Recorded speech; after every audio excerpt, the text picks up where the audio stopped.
Hello student, कैसे हैं आप सब। एक बार पुनः से कोचिंग क्लासेस पर स्वागत है। उम्मीद करता हूं आप सब अच्छे होंगे, मस्त होंगे, बेहतर होंगे, आपकी पढ़ाई बेहतर चल रही है। बच्चों, क्लास 11th फिजिक्स में आज का टॉपिक है कार ऊर्जा प्रमेय, वर्क एनर्जी थ्योरम, जो कि एग्जाम के पर्पज से काफी महत्वपूर्ण है और आप लोग अभी इसे तैयार कर लें। इसके पहले हमने जो भी वीडियोस लेक्चर प्रोवाइड किए हैं वो आपको प्लेलिस्ट में मिल जाएगा, तो आप जाकर देख सकते हैं। चलिए शुरू करते हैं बच्चों। कार ऊर्जा प्रमेय है क्या? देखिए, कार ऊर्जा प्रमेय मतलब किसी वस्तु पर कार्य होगा तब वो जो कार्य है एक प्रकार से परिणित ऊर्जा के बराबर है। देखिए ना, कार्य जो है ऊर्जा के बराबर है।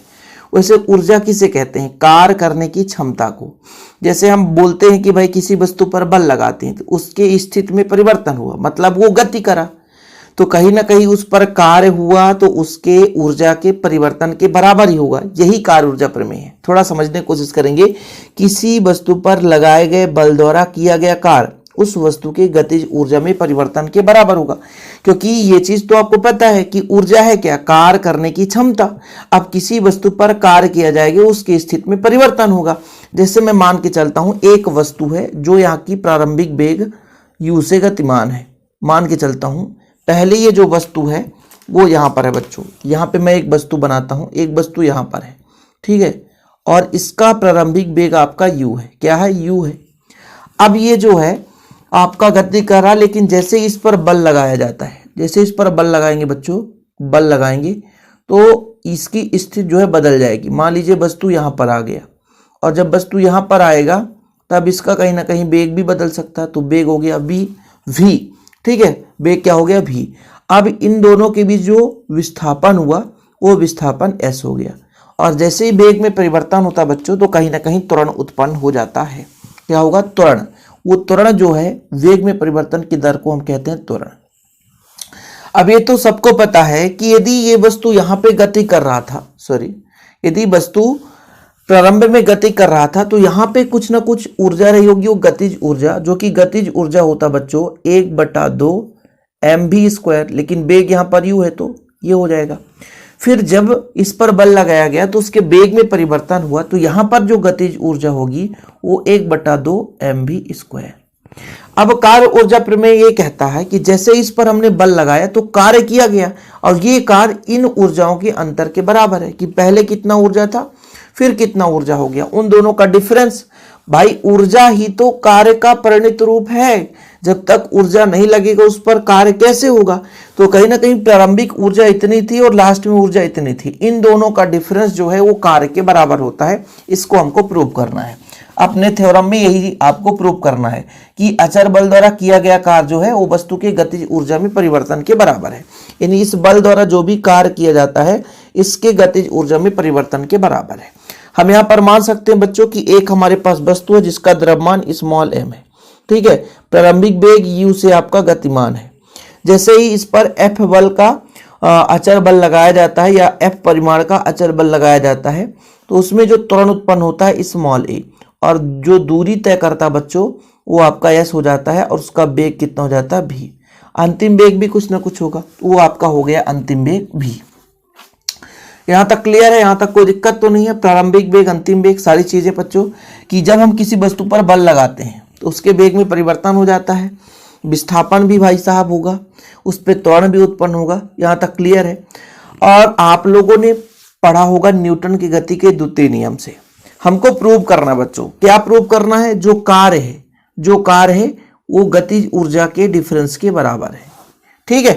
यहाँ तक क्लियर? अभी तो फिलहाल जो मैं समझा रहा हूं, भाई किसी वस्तु पर कार्य करेंगे तो कहीं ना कहीं उसके स्थिति में परिवर्तन होगा। तो पहले जब गति ही कर रहा था तो पहले गतिज ऊर्जा कुछ और रहा होगा और बाद में गतिज ऊर्जा कुछ और रहा होगा। चलिए शुरू करते हैं अपन आगे की कहानी। तो चूंकि आप लोगों ने इतना तो क्लियर कर लिया कि भाई साहब m द्रव्यमान का वस्तु प्रारंभिक वेग v से गतिमान है, बल लगाएंगे त्वरण उत्पन्न होगा, कुछ ना कुछ दूरी विस्थापन भी होगा और वेग भी हो जाएगा। तब हम लगाएंगे न्यूटन के गति के द्वितीय नियम से। तब न्यूटन के गति के द्वितीय नियम से मतलब यहाँ पर न्यूटन की गति के द्वितीय नियम से, समीकरण नहीं, द्वितीय नियम से। नियम आपका क्या है? F बराबर क्या होता है? ma, क्योंकि ये सबको पता है भाई, त्वरण उत्पन्न हो रहा तो F बराबर ma। और न्यूटन के गति का तृतीय समीकरण आप सबको पता है क्या? गति के तृतीय समीकरण से गति के तृतीय समीकरण से, तृतीय समीकरण। गति का तीसरा समीकरण कितना है, कोई बताएगा? गति का तीसरा समीकरण क्या होता बच्चों? v स्क्वायर बराबर u स्क्वायर प्लस 2as। यहां से मुझे पक्षांतर करना है, u को इधर लाऊंगा तो v square minus u square equal आपका हो जाएगा 2as। मुझे s बराबर निकालना है, s बराबर तो हो जाएगा v square minus u square, s बराबर निकालूं बटे में कितना हो जाएगा 2a। यहां तक हो गया। अब आपको क्या सिद्ध करना है कि किसी वस्तु पर लगाए गए बल द्वारा किया गया कार्य, मतलब हमें कार्य निकालना है। अब हमने ये फार्मूला क्यों लगाया बच्चों? क्योंकि हमें बल निकल कर प्राप्त हो गया और विस्थापन निकल कर, क्योंकि बोला गया ना कार्य किसे कहते हैं? बल गुणे विस्थापन। तो बल निकालना था तो न्यूटन गति के द्वितीय नियम का हमने प्रयोग कर लिया।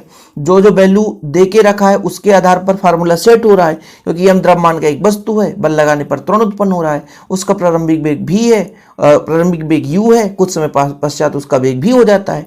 ठीक है, तो उन्हीं का हम प्रयोग करते हैं जो वैल्यू दिया रहे। अब हमको क्या निकालना है? कार्य, क्योंकि ये सबको पता है भाई साहब कि कार्य ऊर्जा प्रमेय, तो कार्य तो निकालना पड़ेगा।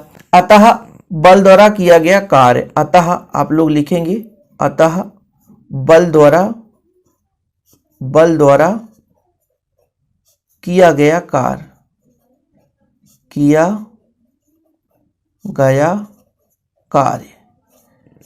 बल द्वारा किया गया कार्य बराबर क्या होता है बच्चों? W बराबर बताओ आप लोग। W बराबर होता है बल गुणे विस्थापन, बल गुणे विस्थापन। कार्य बराबर ही होता है बल गुणे विस्थापन। अब देखिएगा, ये W रहने दीजिए, बल का मान कितना आपका ma, सही है, और S का मान कितना है? v square minus u square upon 2a। यहां पे लोगों को कंफ्यूजन हो सकता है, ये u है बच्चों, ठीक है, ये क्या है? u है। अब a से ये आपका कट गया, अब आपका बचेगा कितना बचेगा?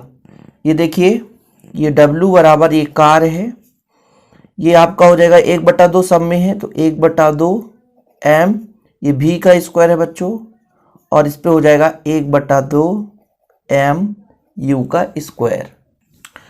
अब यहां से आप लोग जानते हैं कि 1/2 mv स्क्वायर क्या है, बताओ जरा?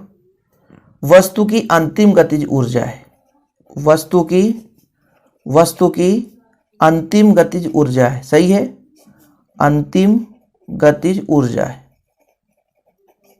और बच्चों 1/2 mu स्क्वायर प्रारंभिक गतिज ऊर्जा है, प्रारंभिक गतिज ऊर्जा है।